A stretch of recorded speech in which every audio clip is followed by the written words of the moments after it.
Ladies and gentlemen, welcome back to our channel NPA Discovery. Today, we explore the extraordinary and deeply complicated life of one of the most influential songwriters of the 20th century, Paul Simon. His name evokes poetry, introspective melodies, cultural revolution, and at times, breathtaking personal contradictions. In this episode, we will peel back the layers of a man whose brilliance elevated him to legendary status, yet whose inner storms nearly consumed everything he built. If you're fascinated by the hidden emotional architecture behind great artists, and how genius can coexist with insecurity, conflict, and explosive ambition, you're in the right place. And before we begin this journey, please remember to like, share, and subscribe.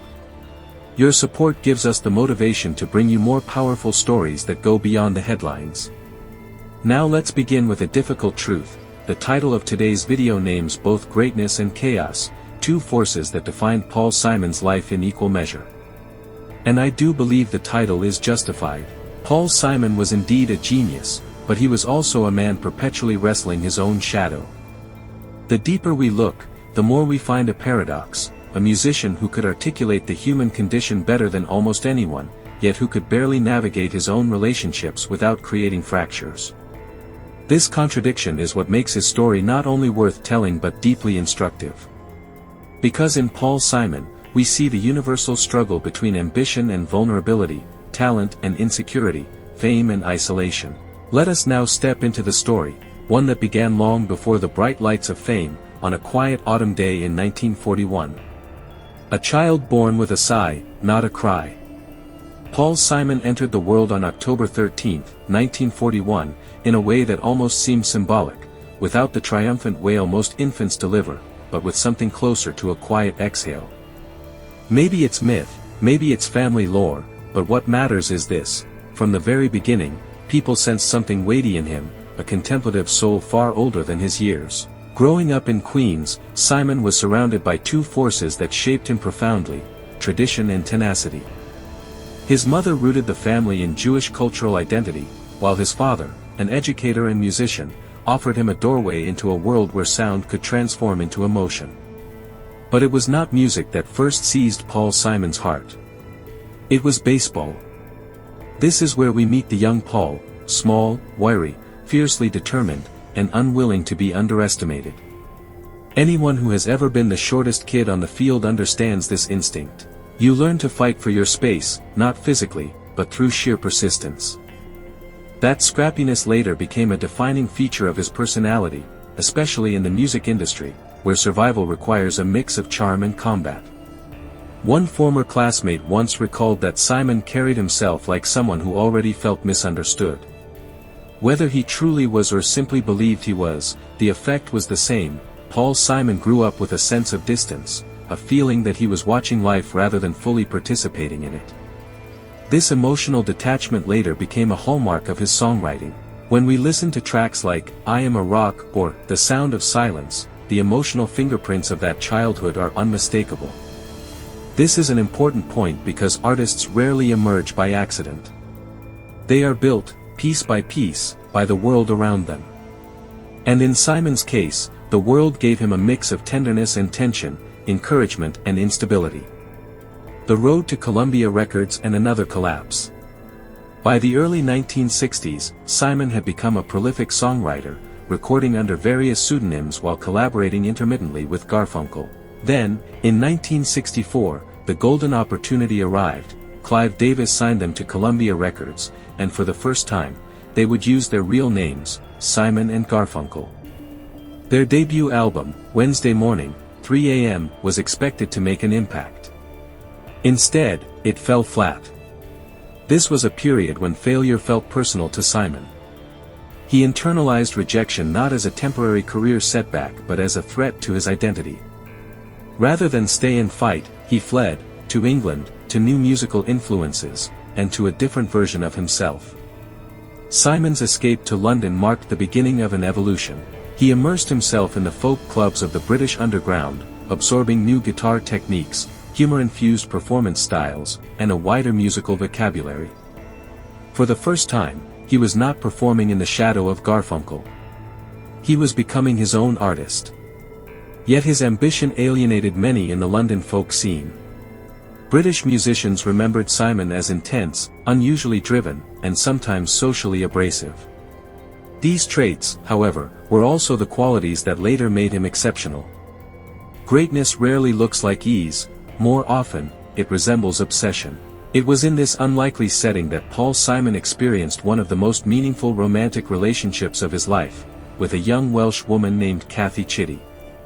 Her quiet presence and gentle nature inspired some of his most poignant songs, including Cathy's song and lines in America. Cathy represented something Simon rarely found: emotional simplicity. Perhaps that is why she haunted his writing long after she left his life. But Simon's peaceful retreat in London was about to be shattered by a twist no one could have predicted. The sound that changed everything. Back in the United States, producer Tom Wilson made a bold creative decision. He overdubbed Simon and Garfunkel's acoustic track, The Sound of Silence, with electric instruments, without asking Simon's permission. When Simon heard it, he was horrified. His vision had been altered, his control violated. However, the electrified version skyrocketed to #1. Suddenly, Simon was thrust from obscurity in London to mainstream American fame. His artistic instincts had clashed with commercial reality, and lost. But fame has a way of softening artistic outrage, and he returned to the US ready to ride the wave with Garfunkel. What followed was a golden period, multiple albums, growing acclaim, and legendary performances. Yet success could not silence the old wounds. The partnership was thriving creatively, but emotionally, it was fraying at the seams. Dissent, reinvention, and the spiritual search for redemption. By the early 1980s, Paul Simon stood at a crossroads. His marriage to Carrie Fisher had dissolved, his creative momentum had stalled, and the emotional intensity that fueled his greatest songs now felt more like a weight than an engine. He was alone again, left with his thoughts, his fears, and the cold question every artist faces at some point: what remains of me when the applause fades? To understand this chapter of Simon's life, we must acknowledge an essential truth about genius: it often comes with a shadow. For Simon, that shadow was a blend of self-doubt, perfectionism, emotional volatility, and a profound inability to feel satisfied with his own achievements. Even success seemed to slip through his fingers emotionally, leaving him restless and searching. This search would lead him across continents, into new musical landscapes, and eventually straight into the heart of a spiritual ceremony deep in the Amazon, a moment that revealed more about Simon's inner world than any interview ever could. But let's begin with the collapse that set everything in motion. Graceland, triumph, transformation, and controversy. When Paul Simon traveled to South Africa in 1985, he wasn't looking for a hit album. He was looking to be reborn as an artist. After the disappointment of Hearts and Bones, he needed to rediscover the joy of music, the childlike thrill that originally fueled his ambition. In Johannesburg, he encountered township music, vibrant, rhythmic, layered, playful, soulful. It was unlike anything he had worked with before.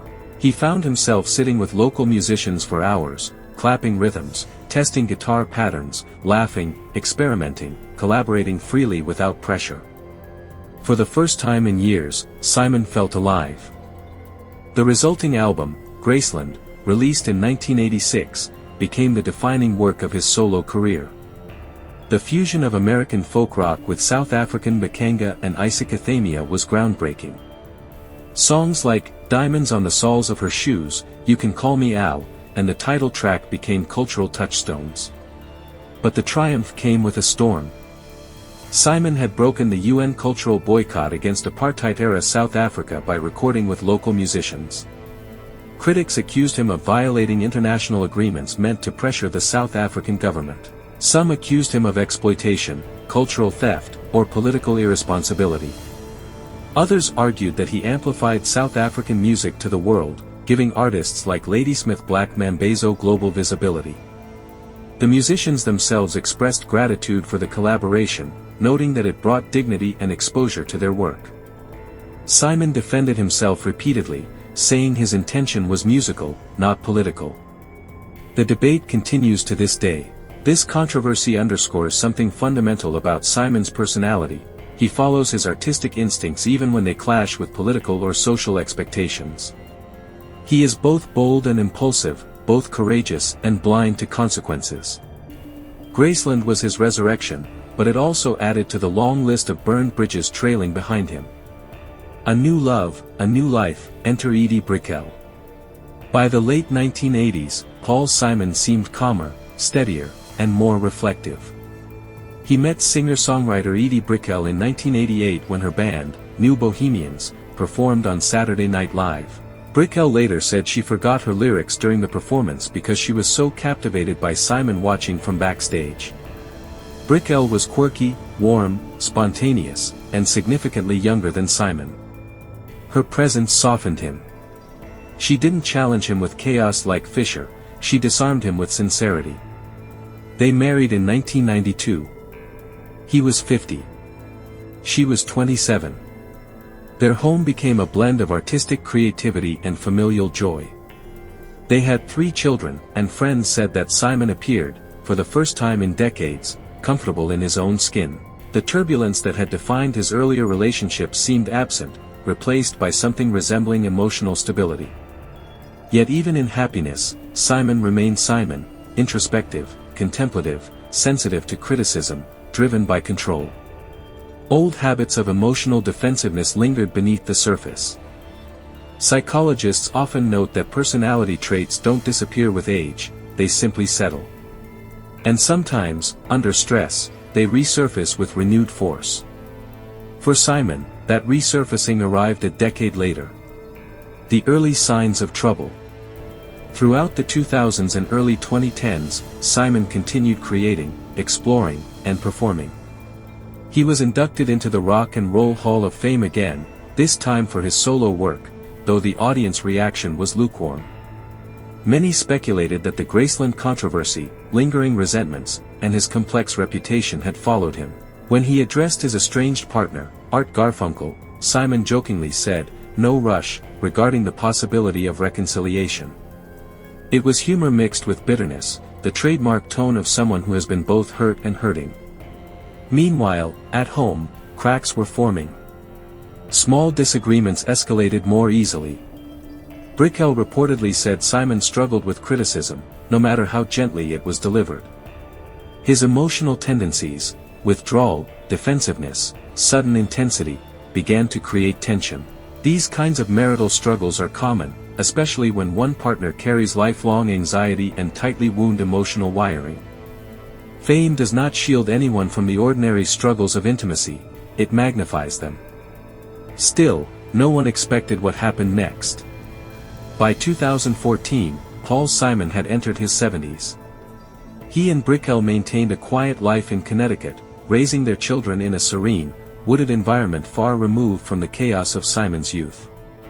Yet beneath the calm, unresolved emotional patterns remained active. Psychologists sometimes refer to them as embedded triggers, old wounds that resurface during stress. Simon's lifelong aversion to criticism. His perfectionism. His need for control. His quick defensiveness. All of these traits had been part of him since childhood. And under the right, or wrong, circumstances, they could ignite. And then, on a quiet April night, they did.